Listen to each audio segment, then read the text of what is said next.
Hello, mechanical ആറിന്റെ universities in Kerala പോസ്റ്റിന്റെ എക്സാമിന്റെ കൺഫർമേഷൻ കൊടുക്കാനായിട്ട് ലാസ്റ്റ് സാറ്റർഡേ നിങ്ങൾക്ക് പ്രൊഫൈലിൽ മെസ്സേജ് ലഭിച്ചിട്ടുണ്ടായിരുന്നു. അപ്പോൾ ഇന്ന് Kerala PSC detailed syllabus publish ചെയ്തിരിക്കുകയാണ്. നമുക്കിനി ഒരു നിയർലി 80 days ആണ് ഈ എക്സാമിന് തയ്യാറെടുക്കാനുള്ളത്.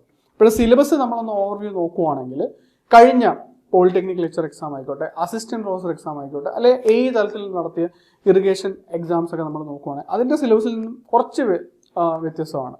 കാരണം നമ്മൾ ഡീറ്റെയിൽഡ് ആയിട്ട് നോക്കുവാണെങ്കിൽ ആ എക്സാംസിനൊക്കെ ആ സിലബസ് നമ്മൾ നോക്കുവാണെങ്കിൽ 3rd സെം മുതൽ 8th സെം വരെയുള്ള എല്ലാ സബ്ജക്ട്സും ഡിഫറെൻറ്റ് ഹെഡ്സിൻ്റെ അടിയിൽ ആഡ് ചെയ്തിട്ടുണ്ടായിരുന്നു. അപ്പോൾ വളരെ വാസ്റ്റ് ആയിട്ടൊരു സിലബസ് ആയിരുന്നു.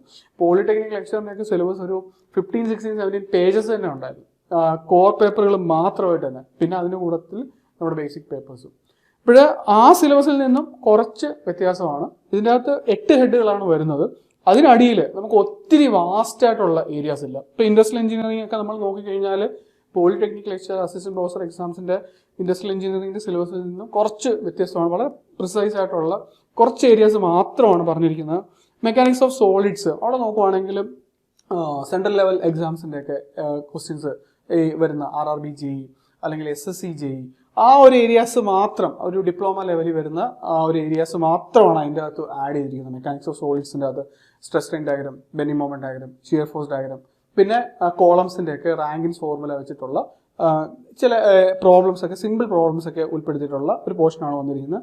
തെർമോഡൈനാമിക്സ് നമ്മൾ നോക്കുവാണെങ്കിൽ കേരള യൂണിവേഴ്സിറ്റിയുടെ മുമ്പുണ്ടായിരുന്ന MG യൂണിവേഴ്സിറ്റിയുടെ അല്ലെങ്കിൽ റീസെൻ്റ് ആയിട്ടുള്ള KTUവിൻ്റെ അതേ തെർമോഡൈനാമിക്സിൻ്റെ syllabus, thermodynamics basic properties, first law of thermodynamics, second law of thermodynamics, പിന്നെ മാക്സ്വെൽസ് ഇക്വേഷൻസ്, പിന്നെ Otto cycle, diesel cycle, dual cycle, ഇത്രയും കാര്യങ്ങളാണ് ആഡ് ചെയ്തിരിക്കുന്നത്. അപ്പം ഈ തെർമോഡൈനാമിക്സ്, സ്ട്രെങ്ത് ഓഫ് മെറ്റീരിയൽസ്, പിന്നെ അതേപോലെ ഫ്ലൂയിഡ് മെക്കാനിക്സ് ആൻഡ് മെഷീൻസ്, ഇത് നമ്മൾ ആദ്യ സെമസ്റ്ററിലൊക്കെ പഠിക്കുന്നതാണ്. 3rd സെമസ്റ്റർ, 4th സെമസ്റ്ററിലൊക്കെ പഠിക്കുന്നതാണ്. ഇവിടെ കൂടുതലും ഏരിയാസ്, ക്വസ്റ്റ്യൻസിന്റെ ഏരിയാസ് നമ്മൾ കണ്ടുവരുന്നത് ബേസിക് കൺസെപ്റ്റ്സിൽ നിന്നാണ്. ഇപ്പോൾ ഫ്ലൂയിഡ് മെക്കാനിക്സ് എടുത്തു കഴിഞ്ഞാൽ പ്രോപ്പർട്ടീസ് ഒക്കെ ബേസ് ചെയ്തിട്ടുള്ള കുറേ ക്വസ്റ്റ്യൻസ്, ഡെൻസിറ്റി, സ്പെസിഫിക് ഗ്രാവിറ്റി, അല്ലെങ്കിൽ സ്റ്റെബിലിറ്റി ഓഫ് ഫ്ലോട്ടിംഗ് ബോഡീസ്, അങ്ങനെ ഏരിയാസ് ഇതൊക്കെയാണ് നമുക്ക് കൂടുതൽ വരുന്നത്. ഇപ്പോൾ ഫ്ലൂയിഡ് മെക്കാനിക്സും മെഷീനറിയും കൂടെ 12 മാർക്കിനേ വരുന്നുള്ളൂ. അപ്പം എന്താണ് നമ്മുടെ മെഷീനറി പാർട്സ് അത് നോക്കിക്കഴിഞ്ഞാൽ പമ്പും ടർബൈനും ഒക്കെ നോക്കിക്കഴിഞ്ഞാൽ വളരെ വാസ്റ്റ് ആയിട്ടുള്ള ഏരിയ അല്ല വന്നിരിക്കുന്നത്. അതുകൊണ്ട് തന്നെ നമ്മൾ ഒത്തിരി ഡെപ്തിൽ പഠിക്കേണ്ടതായിട്ടില്ല. ബേസിക് ആയിട്ടുള്ള ടർബൈൻ്റെ ക്ലാസിഫിക്കേഷൻസ്, അല്ലെങ്കിൽ സിമ്പിൾ ഫോർമുലാസ് വെച്ചിട്ട് ഉള്ള പ്രോബ്ലംസ്, അല്ലെങ്കിൽ ഏത് ഹെഡിലാണ് പെൽട്ടോൺ ടർബൈൻ അല്ലെങ്കിൽ കപ്ലാൻ ടർബൈൻ സ്യൂട്ട് ആവുന്നത്, അല്ലെങ്കിൽ സ്പെസിഫിക് സ്പീഡിൻ്റെ ഇക്വേഷൻ, അങ്ങനെയുള്ള ഏരിയാസിൽ നിന്നൊക്കെ കുറേ ക്വസ്റ്റ്യൻസ് ഒക്കെ നമ്മൾ വർക്കൗട്ട് ചെയ്ത് ബാക്കി ഈ ബേസിക് ഏരിയാസിലൊക്കെ കൂടുതൽ ഫോക്കസ് ചെയ്ത് കഴിഞ്ഞാൽ അതായിരിക്കും നമുക്ക് നല്ലത്. കാരണം 2 ഏരിയാസ് നിന്നും കൂടെ നമുക്കുള്ള 12 മാർക്കാണ്.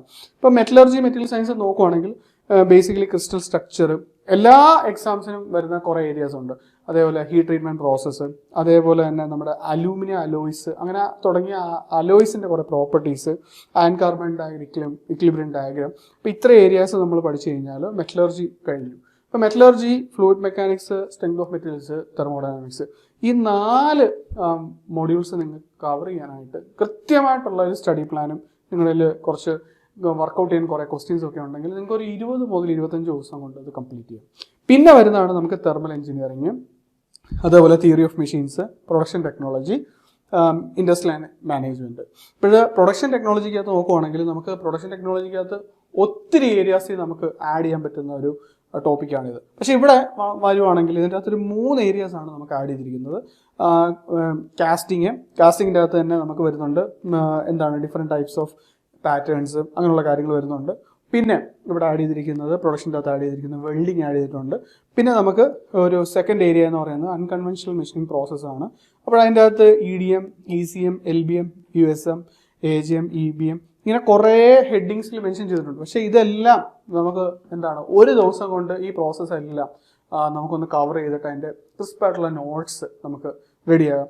എപ്പോഴും റിപ്പീറ്റഡ് ആയിട്ട് ചോദിക്കുന്ന ഒരു ക്വസ്റ്റ്യൻ പാറ്റേൺ തന്നെയാണ് ഈ ഒരു ഏരിയാസിൽ നമ്മൾ കണ്ടുവരുന്നത്. ഇപ്പം AP എക്സാംസിനായിക്കോട്ടെ, പോളിടെക്നിക് ലെക്ചർ എക്സാംസ് ആയിക്കോട്ടെ, AE എക്സാംസ് ആയിക്കോട്ടെ, RRB JEE, SSC JEE, ഈ ഏരിയാസിന് എപ്പോഴും ചോദിക്കുന്ന ഒരേ രീതിയിലുള്ള ക്വസ്റ്റ്യൻസ് ആണ്. കാരണം കൂടുതൽ അവിടെ ഒത്തിരി നമുക്ക് പ്രോബ്ലംസോ അല്ലെങ്കിൽ അവിടെ കാര്യമായിട്ടുള്ള കൺസെപ്റ്റ്സോ ഒന്നുമില്ല. അപ്പം എപ്പോഴും ചോദിക്കുന്ന ഈ ഒരു മെഷീനിങ് പ്രോസസ്സിന് സ്യൂട്ട് ആവുന്ന മെഷീനിങ് എന്താണ്, AGM ആണോ, അല്ലെങ്കിൽ എവിടെയാണ് നമ്മൾ അബ്രസീവ്സ് യൂസ് ചെയ്യുന്നത്, അല്ലെങ്കിൽ EDM-നും ECM-നും എന്താണ് ഡിഫറൻസ് എന്താണ്, അല്ലെ ലേസർ ബീം മെഷീനിങ് കൃത്യമായിട്ട് അപ്ലിക്കേഷൻ ചെയ്യുന്ന ഏരിയാസ് കാണും. അപ്പം അവിടെ ഒരു 1 വേർഡ് ടൈപ്പ് ക്വസ്റ്റ്യൻസ് ആയിരിക്കും വരുന്നത്. അപ്പം ഈ ഒരു ഏരിയ നമുക്ക് ഒരു 1 ഡേയിൽ പഠിച്ചെടുക്കാവുന്നേ ഉള്ളൂ.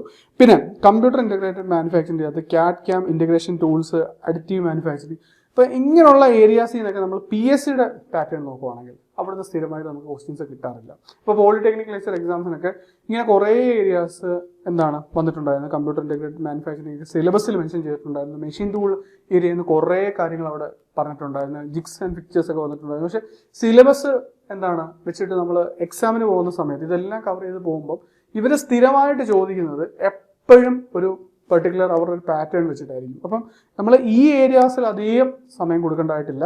കൂടുതലും ക്വസ്റ്റ്യൻസ് വരുന്നത് കാസ്റ്റിംഗ്, വെൽഡിങ്, അല്ലെന്നുണ്ടെങ്കിൽ നമ്മുടെ metrology, inspection limits, fits, tolerance, ആ ഒരു ഏരിയാസിൽ നിന്ന്, അല്ലെങ്കിൽ ഈ അൺകൺവെൻഷണൽ മെഷീനിങ് പ്രോസസ്സിൽ നിന്നായിരിക്കും. അപ്പോൾ നിങ്ങൾ ഈ പ്രൊഡക്ഷൻ ടെക്നോളജി നിങ്ങൾക്ക് ഒരു 5 ഡേയ്സിനുള്ളിൽ കംപ്ലീറ്റ് ചെയ്യാവുന്ന ഒരു ഏരിയ ആയിരിക്കും.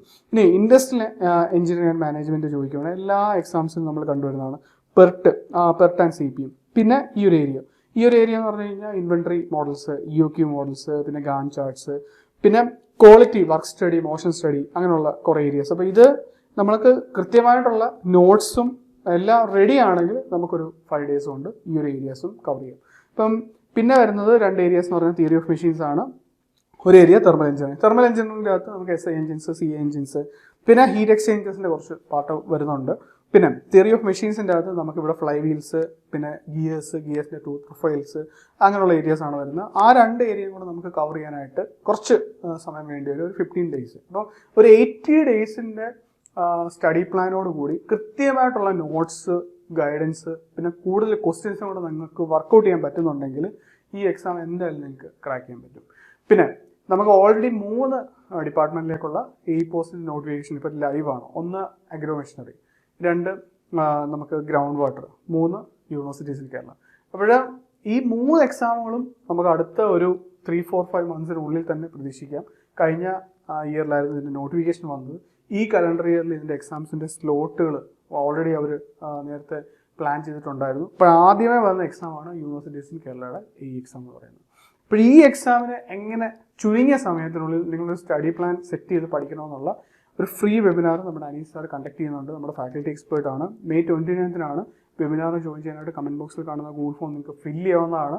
അപ്പോൾ ഞാൻ പറഞ്ഞല്ലോ, കൃത്യമായിട്ട് സ്റ്റഡി പ്ലാനും ഗൈഡൻസും കൊണ്ട് നിങ്ങൾക്ക് ഈ എക്സാം ക്രാക്ക് ചെയ്യാവുന്നതാണ്. അപ്പോൾ ഈ വെബിനാറിൽ ജോയിൻ ചെയ്യാനായിട്ട് കമൻറ്റ് ബോക്സിൽ കാണുന്ന ഗൂഗിൾ ഫോം ഫില്ല് ചെയ്യുക.